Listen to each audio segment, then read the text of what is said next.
So it was an absolutely idyllic place and time to grow up.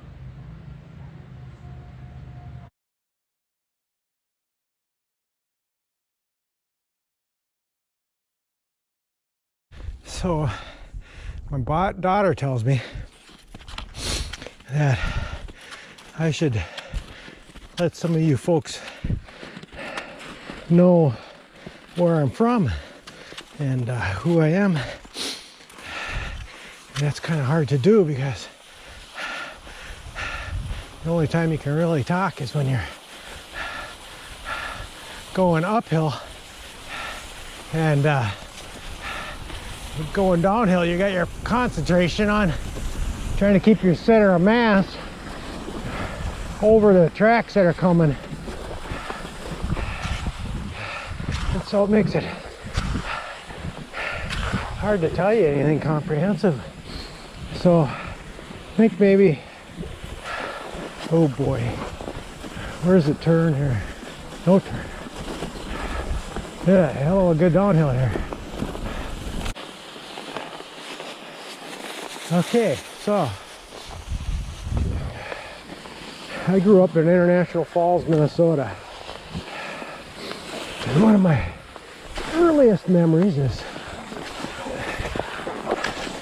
going with my sisters down to the neighborhood skating rink.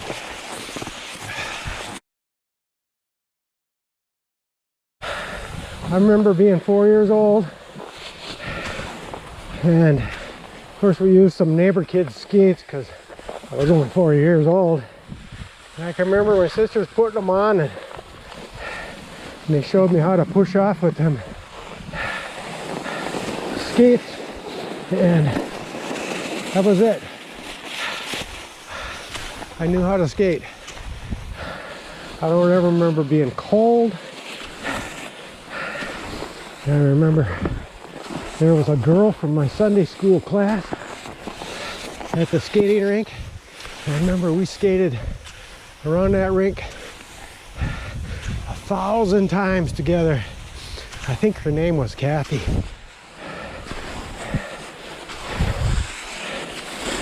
And that was it. After that, I was skating by myself. So I grew up in International Falls. Our house was next to the Rainy River. Driving through my whole old neighborhood. I'm going to show you my house.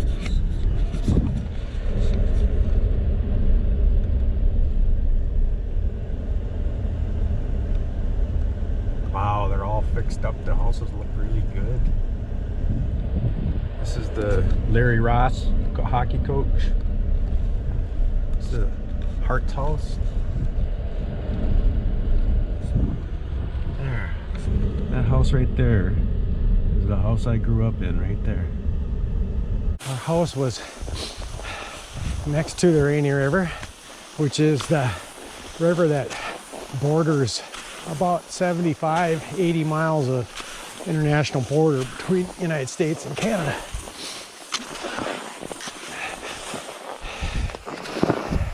I remember very well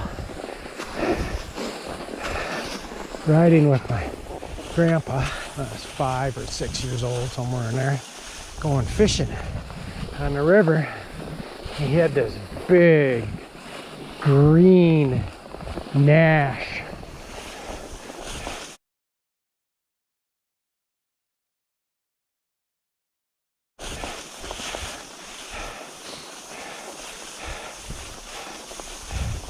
We'd go and sit on the riverbank and catch fish. Anyways, fishing on the riverbank with Grandpa. I can remember I was just a little kid. Grandpa would throw the lines out there, and we just wait for them to lines to go out, and we'd pull in fish, and it was suckers and walleyes and northerns, and I don't ever remember catching a sturgeon, but eel pout.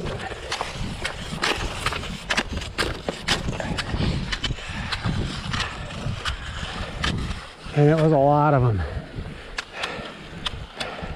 I remember Grandpa never used a stringer. He would take and put the fish in a gunny sack.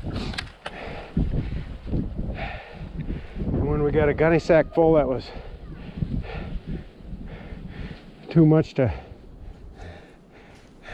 for me to carry, then he'd take them out to the Nash and throw them in the trunk and come back with another gunny sack.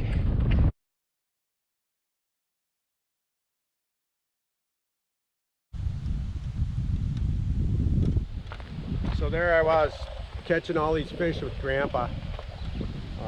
Sorry about it, it's sprinkling a little bit out here, but and a little windy. This is the highway that we drive down on way along the Rainy River. Anyways, I'd go and catch all these gunny sacks full of fish with Grandpa, and of course I'd go home and I'd sit around the dinner table and tell the entire family, my 4 sisters, my little brother wasn't born yet, but 4 sisters and my mother and my dad, and tell them these massive stories of catching all these fish. Well, suddenly the next time that I'm going fishing with Grandpa, my mother decides that she's going to come along, and we all jumped into the Nash and off we went down the highway. I'm not all that sure Grandpa even had a driver's license, but I can remember him driving. Says, with those lines in the middle of the road, that's where you aim your vehicle. I was like, okay, that's a cool idea.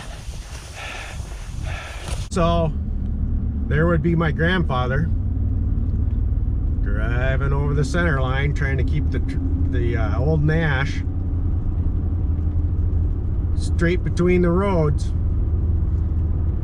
And of course, right away, my mother said, Oscar was his name, get your vehicle over on your side of the road, what's the matter with you? And I was like, no, Mom, that line is there so that you can center your vehicle in the middle of the road. And she goes, oh, no, we're not. And so, needless to say, Grandpa had to work real hard at trying to keep the vehicle on this side of the highway. And that was, he was much chagrined about that.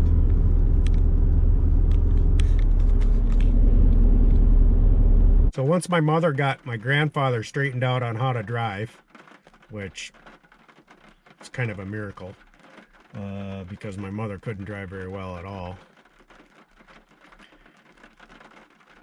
we went down to the riverbank where we normally fish, and we're catching fish left and right, and it wasn't too long, and my mother said, well, it's time for us to go. And I'm like, well, no, Mom, we haven't even filled a whole gunny sack. Oh, she said, we have enough fish, we don't need any more. So we all piled into the Nash, and Grandpa was kind of quiet, and Mom was talking about, I had a baseball game the next day or something like that, I don't remember, and we went back to home, and off Grandpa went, and there must have been a lot of discussion with my father going on behind my back. I don't ever recall any of it. I just went along with my innocent life as I knew it, and it was maybe about, I want to say, the end of summer, and Grandpa announced that he was moving. He was going to go to California. It was beautiful there, and you could grow gardens all winter long. And I was like, oh, okay. And so Grandpa moved.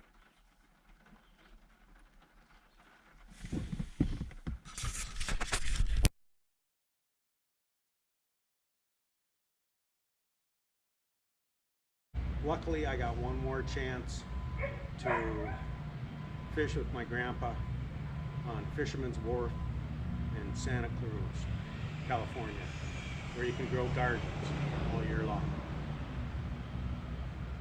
Thanks. More to come.